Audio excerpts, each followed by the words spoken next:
Well, let's do a live stream. Hello guys, welcome to today's live stream. I hope we don't have any gremlins today. I'm not entirely convinced that we don't have any gremlins, but let me just see if we have people on the stream. Are you hearing me, guys? I don't see any viewers at the moment. How strange.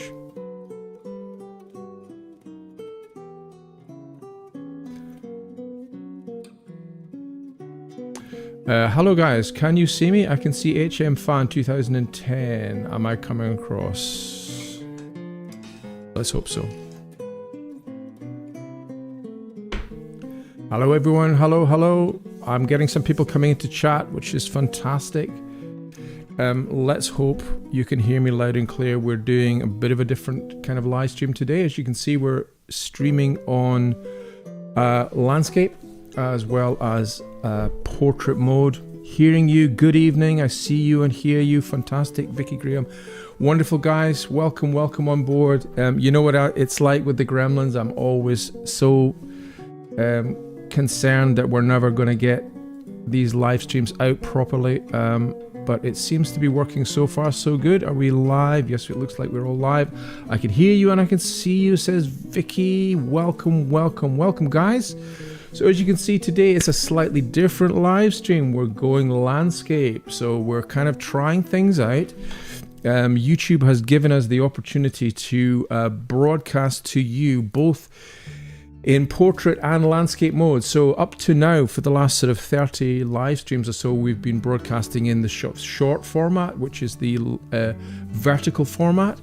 But quite a few people want us to go on the landscape format as well, because I did a little poll earlier on last week to ask you guys what you thought of going landscape as well as portrait, and quite a few of you were saying, well look, I'm happy to do it either way. But I tend to watch, quite a few people tend to watch the live stream on an iPad and they watch it in the landscape format. So this is probably better suited for you guys.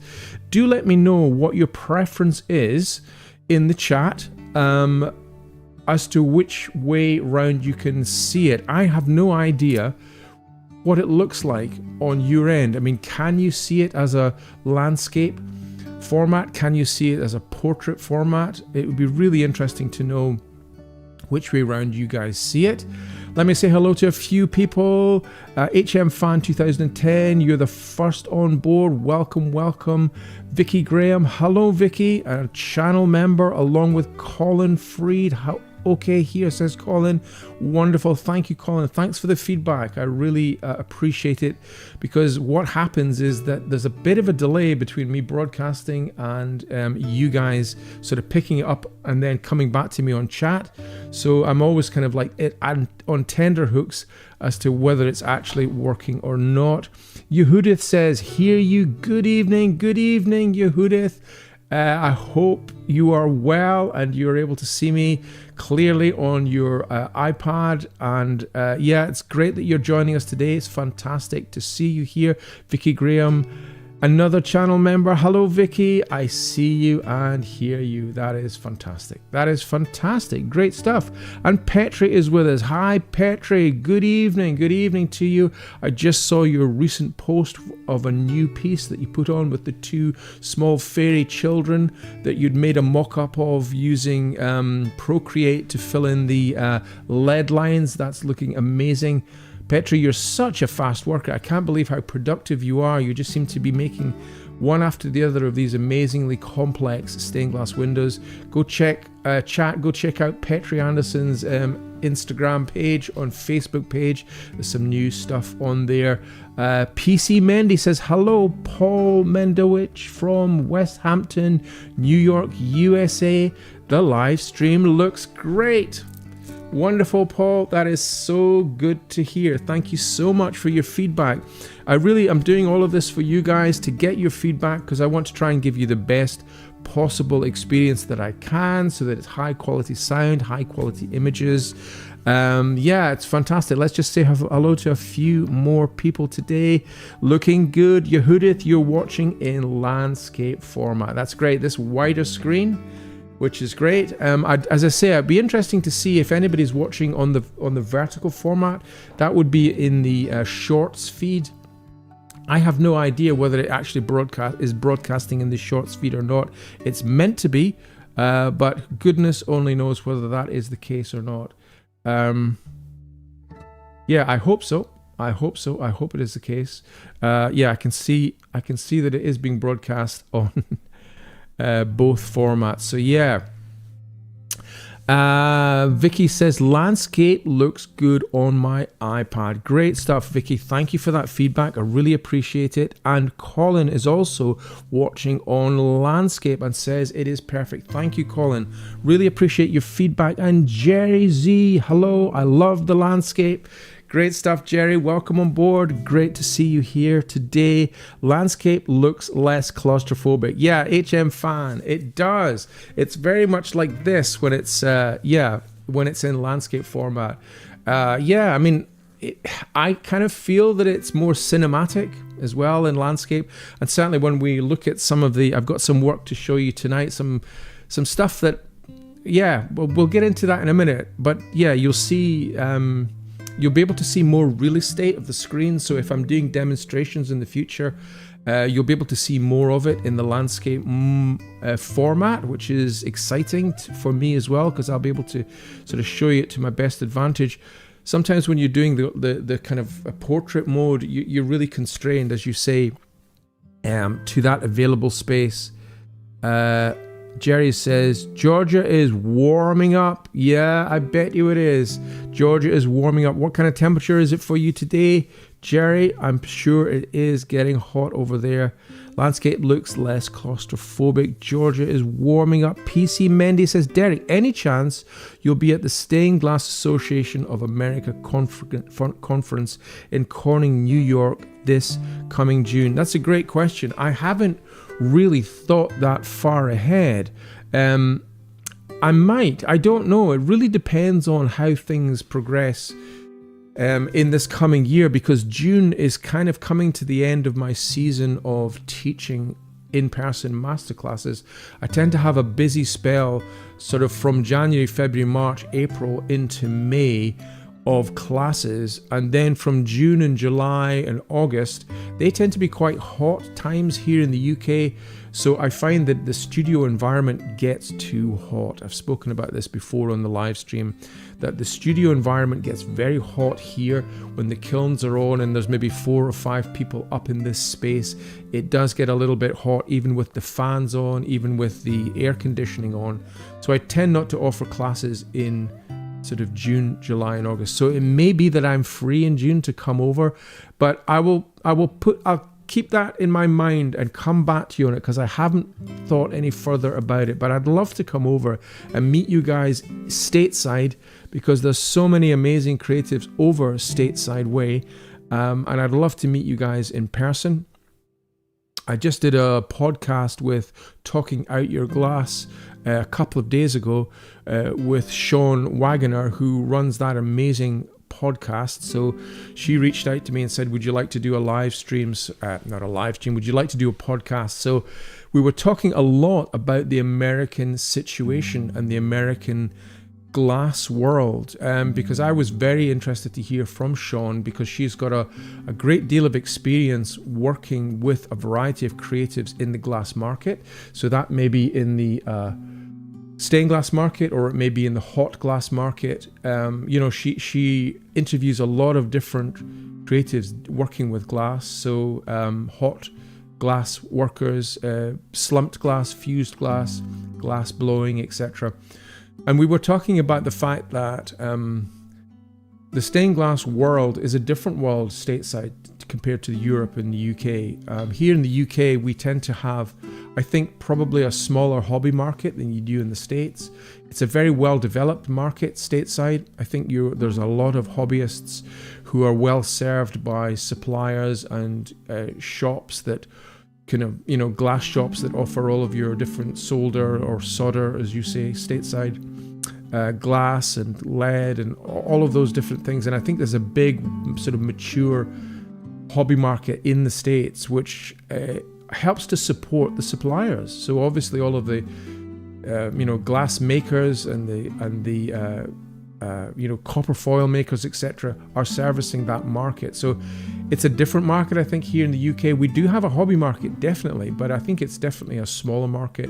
And we do have, I think, perhaps more glass painters, dare I say that? I don't know. I just got the impression that there were fewer glass painters in the States, because certainly a few years ago I was surprised to see that there were so few large stained glass studios doing glass painting compared to maybe leaded glass work or copper foil work. Maybe that's changed, I don't know. But here in the UK, quite a lot of the studios will be doing glass painting, traditional glass painting work. We have a sort of a big tradition of glass painting here in the UK, as you do in the States. But I'd be very interested to come to the Stained Glass Association of America conference and to meet you guys in person. I'd absolutely love to do that.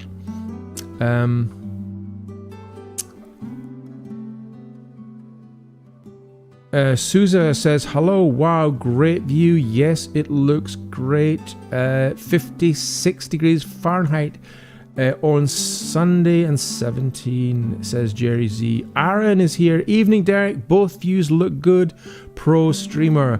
Aaron, fantastic. Cheers, man. Thank you so much. Aaron is another stained glass artist here based in the UK, a member of the Worshipful Company of Glaziers, and a good guy, all-round great glass craftsman. He's actually been spending time with me at my studio learning glass painting. And how are you, Aaron? I hope you're well. Have you made the big move? Is it still in the offing? Do let me know. I hope you're well. I hope you've been practicing your glass painting. Hope you've been practicing your glass painting techniques since you've been on my masterclass.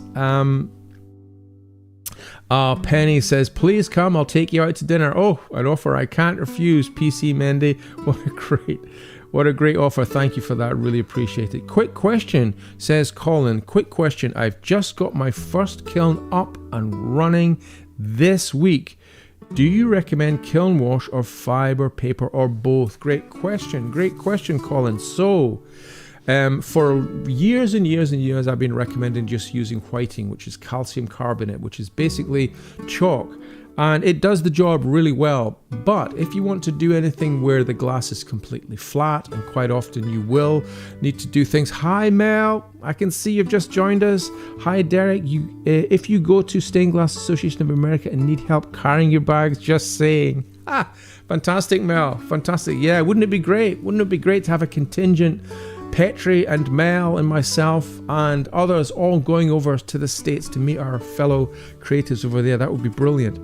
Colin, so for a long time I've been using whiting, but if you want the glass to be flat, then I recommend using a kiln shelf. And if you've got a kiln shelf there, which I'm presuming you have, Colin, get just some kiln wash. Kiln wash is the cheapest and most effective, in my humble opinion, most effective option. Fiber paper is good, but it tends to be one firing and then it's kind of lost. If you're very careful with it, you can pick the glass up and maybe use the firing paper a couple of times, but not very often. And then you have the problem of having to sweep up the burnt fiber paper, which is not good for you to breathe in the dust. And you've got to obviously wear a mask and sweep up the crumbling paper dust. What I tend to find the easiest thing, Colin, is just to use what's called bat wash. Now, bat is the name of the kiln shelf, and the wash is obviously just the wash that you can buy from most glass suppliers here in the UK. Will sell you kiln shelf wash or bat wash. Mix it up with water until it's kind of a milky consistency. I've got YouTube videos on it, Colin, which you're welcome to have a look at on my channel. and put on 3 or 4 layers, let it dry, pop it in the kiln to up to sort of 100 degrees or so to just dry out that kiln shelf before you use it properly. That, in my experience, is the best method. Just a kiln shelf with 3 or 4 layers of kiln wash will do the job perfectly well. So I have another question when we're on questions. Please ask questions in the chat, by the way, guys. I'd love to answer your questions on the stream. Let me just get back to this one here, which is a question from Brian. I don't know if Brian is on the stream today or not. He's very often on the stream, but I'm not sure if he's there today. But Brian puts in a question here. He's just sent me through a photograph on Instagram. Thanks for the invaluable advice. You're welcome. You're welcome. You're welcome. Let me just get onto that. So let me show you what that is. Can you see here? So this photograph here is from Brian, and he's asking the question, these LEDs are rolled under each other. I don't know if you can see that in the stream. Maybe it's not very particularly clear. Full screen, go on to full screen. So sometimes glass artists will take a LED and lift it up and pop the other LED underneath. Now that is very much a European method of leading. It's not the way that's done so much here in the UK. Can you see what's happening there? That the LED is pushed underneath this long length here. It is pushed underneath that. So yeah, I don't know what's happened to my screen. My screen seems to have disappeared off there. But yeah, that is something that's done certainly in the States, and it's certainly done in Germany, for example. I don't see it done very often here in the UK. So it's not something that I think is that important to do. Let me just see what's happened to my screen. Give me 1 second, chat, because my screen has frozen. Come on. That's it. I'm on low battery mode, so it might just disappear. Yeah, so let's go into low battery mode.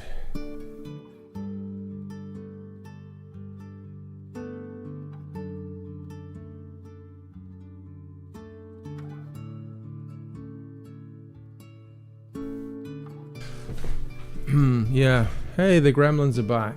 Don't you just love it? So yeah, my battery is running out on my camera. I just wanted to show you something on the stream here. Come on, guys. Let's get this working. Okay. So yeah.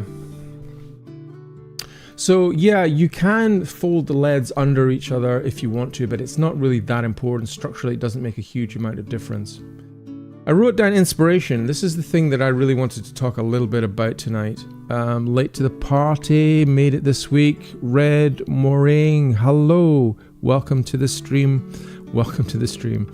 So yeah, I just wanted to talk a little bit about inspiration, because essentially, as creatives, we are all looking for inspiration, and you know, you can find it in different places altogether. So one of the places for me was sketchbooks, and I wanted to show you this, guys.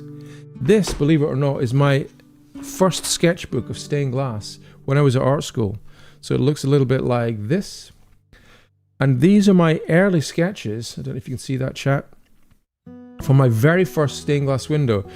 I used to live in a part of Edinburgh which was near a park called the Meadows, and I was just sketching designs here for trees. Because I'd started in the stained glass department, I wanted to kind of create my very first stained glass window. So these are some of the early sketches that I have here. So this was one of the sketches I had for kind of like working out how to actually make my very first stained glass window. So I thought maybe about doing water lilies, and this is a very kind of traditional design idea, but then changed to this kind of idea. So this is a slightly more abstract idea based on the trees that I was telling you about in the Meadows, which is the walk to my art school. So I was playing around with these. These are my very first sort of design ideas, and I just find it really interesting to kind of have a look at these and maybe just share them with you, because we all have to start somewhere. So these are some of the sketches of the trees that I was working on. I don't know if you can see that. You see those okay? And I was just playing with kind of creating a very simple design in a stained glass window, and I think this was the design idea that I landed on, which I actually made as my very first stained glass window. And I don't have it anymore, unfortunately, chat. It's gone, it's disappeared. But yeah, I was just interested to see all the kind of working drawings. And how do you guys, when you're creating your designs, do you do sketches as well? Do you kind of create sketch ideas? I tend to work in black and white, even back here when I was only, I don't know, 19 years of age, just very much starting at art school, trying out design ideas in pencil, just to get the lines working, first of all, just to get the kind of, I don't know, the positioning of the images. Quite like these sketches here as well. Again, I'm working with ideas of pencils. That would actually make quite a nice little design, wouldn't it? That would work quite well. I maybe realize that one day as a stained glass window. But this is, again, very, very early design ideas back in 1981. Yeah, where do you get your inspiration, guys? Believe it or not, this was one of my first larger stained glass windows. This was about 4 feet tall, and that is the design that I made. And the snow fell. So it was basically made with opalescent white glass, sandblasted lettering out, and sort of barbed wire and other elements in here. It's fascinating to see. How do you work with your design ideas, chat? I'd really love to know. I tend not to use sketchbooks like this anymore. These are sort of created for art school, or as I was working at the time in art school. But it's really interesting to see. Lots of little notes, lots of little ideas. I was playing around with sort of three-dimensional things, so things that could rotate and change shape, sort of, you know, these kind of weird ideas. Just early ideas for stained glass when I was first starting out. It's nice to see them again, though, you know? There's an awful lot of Macintosh in this, isn't there? Charles Rennie Macintosh mixed in with Germanic styles. Edinburgh Castle here. Some more sketches. So you can see here that the very much the Germanic influence. This is when I first discovered Brian Clark, you know, and you can see a lot of the design ideas are based around kind of my appreciation of Brian Clark's work. I'm glad the audio's sounding good. Brian, you're on board. Yeah, I need to share my rough ideas.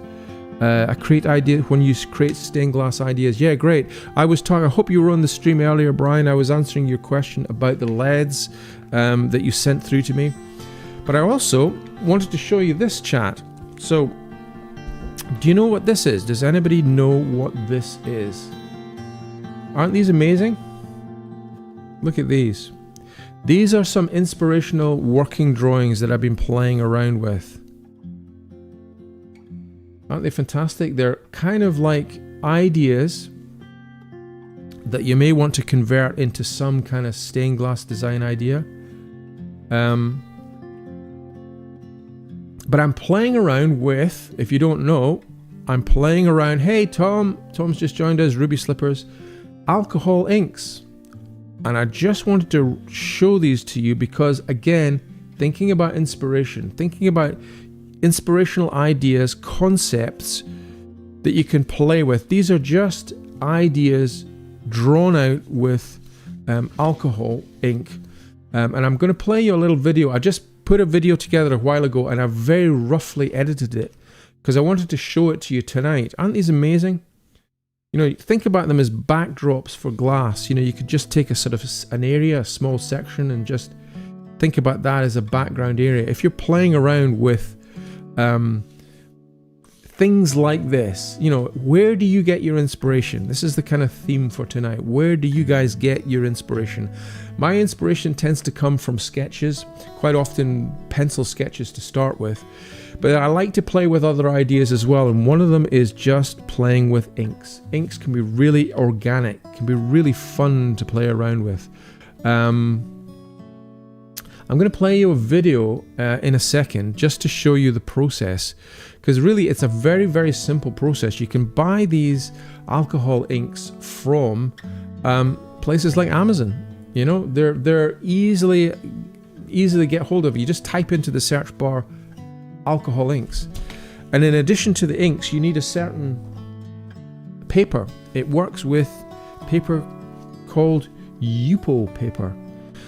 Now, Yupo paper is an ultra smooth, light, synthetic, tear-resistant paper. It's actually not really paper at all. What it is essentially a plastic. It's like a plastic paper. It's got this really weird kind of, you probably can't see it here, chat, but it's basically like a plastic. Do you know our paper currency, like our £5 notes and our £10 notes here in the UK, are made with like a plastic paper? It's like this Yupo paper. It's quite difficult to tear. But the reason it's really good for inks is because it doesn't absorb the inks. The inks will sit on top of this Yupo paper, and you can then blow them around. So you can get a little paper tube, like a straw tube, and you can blow the inks around to create lots of different effects. And you combine that with propylene, with isopropyl rubbing alcohol to create these amazing effects. So they're really useful, and I would encourage you guys to kind of have a think about playing around with these to create inspirational ideas. For me, they're just amazing because I wouldn't necessarily want to use a busy area all like this, but I maybe want to sort of scan areas of it and just use sections of it as sort of inspirational ideas for how to develop a background or develop something that you want to kind of create as an inspirational content. So I'm going to run this video now, guys, for you guys, just to show you the process. Oh, by the way, this is kind of another idea, which is again using inks on paper and then putting tissue paper on top of it and filling it with PVA glue, and then drawing with biro pencil. I mean, there's so many different ways to create images. I just love playing with drawing, with inks, with lots of different organic, very tactile. As you can see, this is not digital at all. This is very organic. This is very literal. And alcohol inks can be transferred to glass. You can draw directly onto glass, believe it or not, with alcohol inks. They're not particularly long lasting, and they're not necessarily UV proof. You know, they will fade with time, but you can. The blurb here says, works on materials like Yupo paper, which I've just shown you, glass, metal, ceramics, or resin. So you can draw on these different materials with this alcohol paper. It's a really nice thing to work with. So yeah, bear that in mind, guys. If you're thinking of kind of wanting to create some different kind of effects, I'm going to just play you this little video now. It's like a 10-minute video that shows you the process, and then we'll come back and do ask me some more questions in chat. But here we go. Let's just play this for you now.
So guys, yeah, I mean, when I was playing that, I was thinking about this kind of idea. You know? Think about glass and kind of how you can get something similar to that with your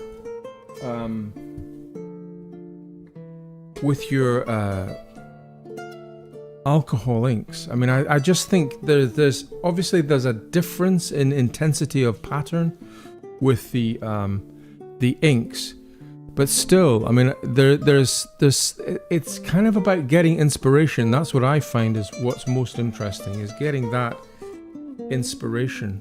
I mean, Elliot's work is just absolutely brilliant, absolutely amazing. And I've been watching his other pieces that he's been showing on his Instagram feed, and they're really complicated. This is quite an open design, quite an open pattern. Not a massive amount of kind of movement and detail in them, but some of them are really detailed.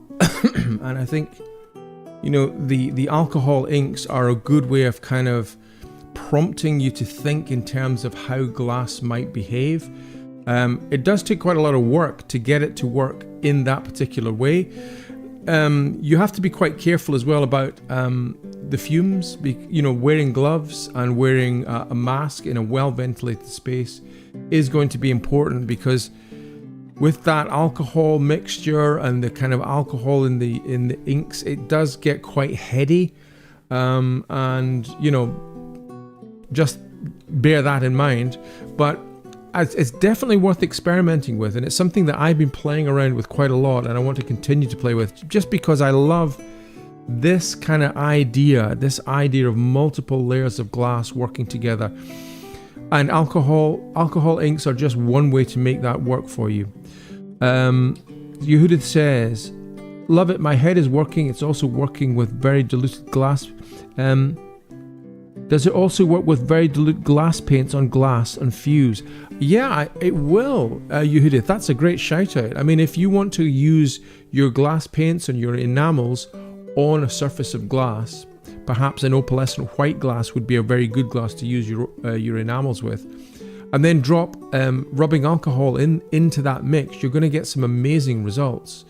It does create some fantastic results, and it is about thinking outside the box. You know, it's allowing yourself to experiment. I think that's the thing that I want to kind of talk a little bit about, is that where do you get your inspiration from? Allow yourself the opportunity to just experiment with different materials and be suggested by those materials as to what might work or what might not work. Although these are very busy in some senses, they do have a feeling of being a little bit like glass. You could almost imagine that as a sheet of glass, couldn't you? You know? And again, it's something that you can cut up. I mean, the idea perhaps of just not using all of this as one piece, but maybe cutting it into strips and then laying it down and overlaying it with other colors and other patterns as well, is just a really nice way to kind of develop ideas moving forward. Petri, you say Matthew Winder uses an epoxy medium to get some similar effects on glass. Yeah, that's really interesting. Yeah, I've seen Matthew's work on socials, and it does look fantastic, to be honest. But I'm not quite sure how he does it. So it's done, is it, Petri, with epoxy medium? I mean, I think moving slightly away from traditional materials like glass and glass paints, you know, you can move into using colored plastics, for example, cutting up colored plastics, or using tissue paper. I mean, quite a lot of I've had a couple of projects that have started as tissue paper ideas, colored tissue paper, cut up or ripped up and put down and then drawn over the top of. You can get some great results. You know, you can really play around with ideas and work at speed. The problem I find with working with glass is that it is very slow. It takes a long time to get a result. And sometimes, you know, working with other materials like tissue paper, for example, is a great way to kind of explore ideas fast. Now, it doesn't obviously work to the same extent for traditional designs, And I know a lot of you are working on traditional designs, maybe front door panels and things like that. So that's a completely different way of creating inspirational content. What you'll be looking for with traditional designs is much more Victorian designs that you've seen somewhere else and adapting them and changing them. This is more for kind of flights of fancy. I suppose this idea is for developing ideas that really don't have too much of a particular structure to them. But yeah, I just wanted to encourage you to think out of the box in terms of where your inspiration comes from, you know, and to use different types of materials. Petri says, would those alcohol inks work on acetate? Yes, I think they would, Petri. I mean, I think you need to have a substrate which is water resistant, you know, and this Yupo paper is a plastic-based paper, so acetate is also a plastic-based paper, so it wouldn't absorb the inks. The only thing I'm not so sure about is with acetate how it would behave with the rubbing alcohol, whether that would actually degrade the acetate. It may do, I'm not sure. I mean, this Yupo paper is quite robust and it doesn't seem to degrade at all with alcohol in it. But it's something to experiment with as well. Jerry says, this will work for my wildflower panels. Wow, that's interesting, Jerry. Yeah, absolutely. I mean, experimenting with areas like this and then cutting them up into smaller sections.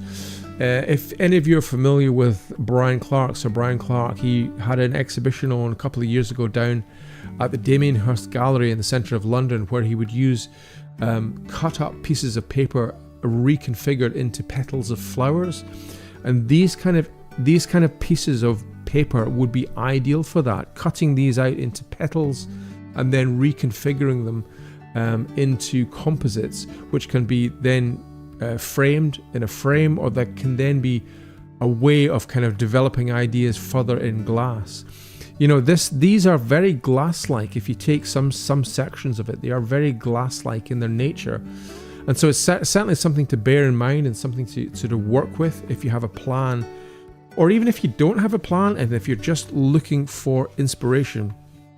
I just wanted to share them with you tonight because I was actually looking at them earlier on today, and I was looking, as I say, at my art school sketchbooks as well, thinking of like, where was I getting my inspiration from back in the day? And it was very much walks in the park on the way to art school. That's where I was getting my inspiration. Nowadays, what I tend to find is that I kind of work from a blank slate much more, and using things like these inks and using ripped up paper and tissue, etc., is a really interesting way of kind of developing a train of thought which may not have a predictable outcome. And I find that particularly interesting as well. So guys, do you have any questions in chat for me tonight? Brian put in a question earlier on which I answered. I don't know if you got that, Brian, about folding leads under one another. I see that a lot in Germany. I don't see that very much happening here in the UK. I don't think structurally it makes any difference to the strength of the window. In fact, what it can do is it can sort of buckle the leads slightly, and so I don't really do it myself, and I find that it is a curious way of letting a window up where you fit one lead underneath another. I don't see the need to do that really. Skip, you're joining us. Welcome on board, Skip. It's great to see you here today. You're not particularly late. It is great to see you here. Bubba Doom 1837 says, I do model building. Honestly, that's what led me here. Alcohol inks and acetate go wonderfully together. That is fantastic to hear that. Bubba Doom 1837, a channel member. Fantastic. Model building. Yeah. So I suppose, yeah, you'd be using a lot of different materials to represent perhaps glass or to represent stone or other materials in your model building work. Is it buildings you're making? Model building? Yeah, fantastic. Do tell us more, Bubba Doom. I'd love to hear more about your model building and how you use alcohol inks and acetate. It would be great to hear that. I'm always looking for new inspirational methods and techniques, and I love to share them with you guys. When I was recently down in Bristol, I spent some time with Charlotte Saville of LED Light Studios, and we were talking about using rollers, basically rollers to roll on ink onto different substrates. But the ink would be a glass paint ink made with perhaps propylene glycol, for example, something sticky that you can then roll onto other substrates like plastics or fabrics, and then press those fabrics onto the surface of the glass to create different outcomes. That to me is interesting, where you're getting unusual and unpredictable painted effects by rolling the paint onto a substrate and then applying that substrate to the surface of the glass. It's definitely something to play around with. How have your new paint products tested? How have your new paint products testing going? Thank you, Tom, for that question. So I got some new paint products from Oyster Glass. Cliff Oyster sent me through some paint products, and I will make a full video on that. I'm just trying to complete the online course at the moment, Tom. We're kind of 90% done now. It's the race to the finish line. I don't know whether we'll get finished in time for Christmas. It doesn't look like it just at the moment, but I want it to be good rather than just rush out the door. So I've got these Cliff Oyster or Oster stains to use, and I can't wait to use them. He sent me about 5 as a sample pack, and I'm going to unbox them, and I'm going to do a video feature on all of that. So I want to give it the time that it deserves in order to kind of do that work properly. So yeah, I will do it. I haven't done a lot more copper stain practice work yet, and I loved your post, as I said earlier, Tom, on how you achieved your results. I'm going to change my formulation slightly when using the copper stain. I have been using deionized water, but I think what I may try is just regular water to see if that is making any difference to the intensity of color.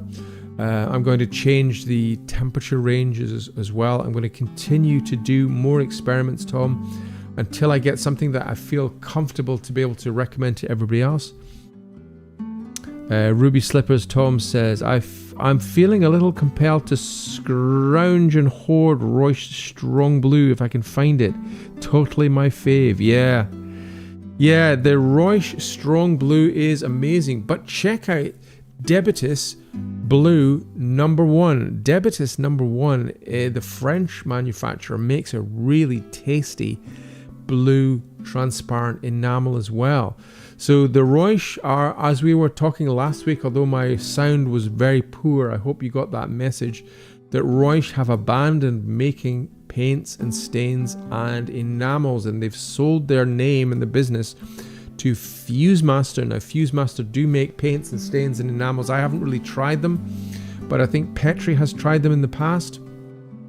So it'll be very interested to see. I'm waiting with bated breath to see what FuseMaster do with the Reusch brand. But yeah, Reusch have left the market for paints, which is a real shame. So there are some Reusch paints still are kicking around, but they're going to be snapped up by people who now realize that they're in short supply.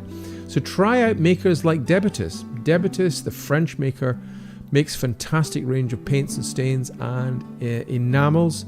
Izawa, the Japanese maker, also makes fantastic transparent paints and stains. The problem is, if you're in America, you're stung by import duty. There's big importation costs for bringing the Japanese paints and stains into America, as is the case with the European Debitus paints. I don't know if that's going to change. You may well be able to strike up some kind of trade deal in the future, which brings the cost down. But we have a similar thing in the UK when we're bringing paints in from the Netherlands. If I'm buying paints from Pele Glass, for example, who are a fantastic glass supplier, I pay a lot of money in importation costs to do that. So it is getting increasingly expensive to buy our paints and stains. And I'm really sad that Reusch are no longer making their paints and stains. Mary Haycraft 2077 says, can sun catchers be made in the lead technique? I learned to use copper foil for sun catchers, but would prefer lead, or is lead just for panels? Thanks. Mary, lead can be used for light catchers, absolutely, or sun catchers. yeah, I mean, lead is a strong material and you can definitely use it. Sometimes it's nice to use it in combination with a zinc perimeter lead. The zinc is a particularly strong and robust outer frame that you can use, or you can just use lead. You can buy U-channel lead or H-channel lead to put around the perimeter and then hang it up in the way that you would with copper foil. It's possibly slightly more heavy than the copper foil method, so if you're making your stained glass light catchers with copper foil, you might see a small increase in weight using lead, and you will also have to possibly cement your panels as well, which is a little bit of a messy old job if you've not done that. But again, have a look on my YouTube channel, Mary. There's lots of good tutorials on how to make stained glass windows, and you can use that technique to make small light catchers as well. Skip says, shout out for Judith Schechter. She has a small exhibition here in San Francisco at the Museum of Craft and Design. A must see if you're in the area. Wow, Skip, that sounds fantastic. I'd love to see a collection of Judith Schechter's work. Yeah, in the Museum of Craft and Design. Great shout out, Skip. Thank you for that. Yeah, I love her work. I think her work is absolutely amazing. Amazing. And Tom says, all my light catchers are lead. 'Tis wonderful. Yeah, lead will work really well. The U lead on the edge of the light catcher kinks. Round profile H is best for borders. Thank you very much for that, Tom. So yeah, U-channel lead does kink. Yeah, so if you're using it and you're bending it round, we will get sort of kinks in the lead. There's ways of getting around that by flattening the lead down flat with a profile, like using a fid or something like that, or an oyster knife. That kind of thing will flatten down the kinks to an extent. But if you want a really nice finish, using H profile, round H profile lead, as Tom is suggesting, is possibly the best way forward. PC Mendes says, Judith is extraordinary. Supernature is a feast. Yeah, her work is incredible. She is creating this amazing new technique using dentist drills and double plating and treble plating, and her work is absolutely fantastic. And I'll celebrate her and shout it from the rooftops that she is an absolutely awesome contemporary glass artist, reinventing stained glass in new and exciting ways. So guys, it is now 9:30. We've been broadcasting for an hour. We will be back on again next Tuesday at 8:30. I want to thank you guys for joining me here today on the stream. Also to let you know that our 4-day masterclass, which is on the 16th to the 19th of March, is now full, which is absolutely brilliant. We've got a collection of really interesting glass artists coming for that 4-day event. I will be putting out more dates for a 4-day masterclass, possibly later on in the month of March, so stay tuned if you're interested in that for an early Christmas present for yourself, for your loved ones and friends. I'll be putting those dates out hopefully before Christmas for another 4-day masterclass, which is a deep dive into stained glass painting and enamel painting work, working with dipping pens, working with oils, working with the sgraffito effect. It's a really great kind of deep dive into all things stained glass painting wise, with enamel work as well. So those new dates will be coming up sometime really soon. Thank you guys so much for joining us this week. We do have the Big Hole Challenge still up and running. I'm going to play you out with the Big Hole Challenge just to remind you to send in your Big Hole Challenge videos, tag me in them, and I will repost them on my Instagram and on my Facebook pages. Thank you again for joining us, guys. It's been great to spend time with you. I hope you're all well. Keep posting your content. I love to see what you're all doing. And I will talk to you again soon. Love you all. Bye for now.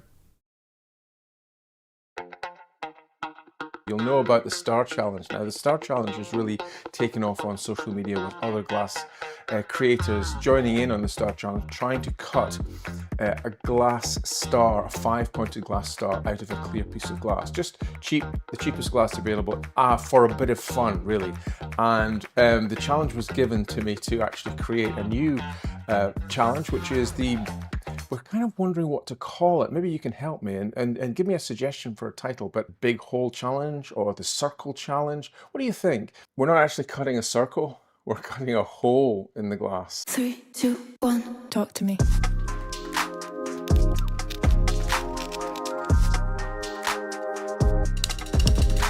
Okay.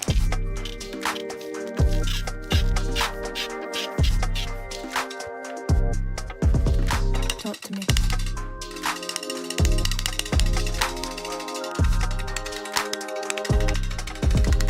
Okay.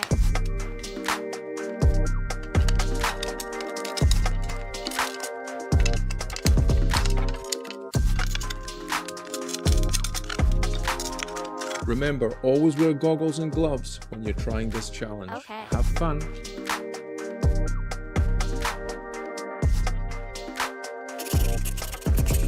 Talk to me.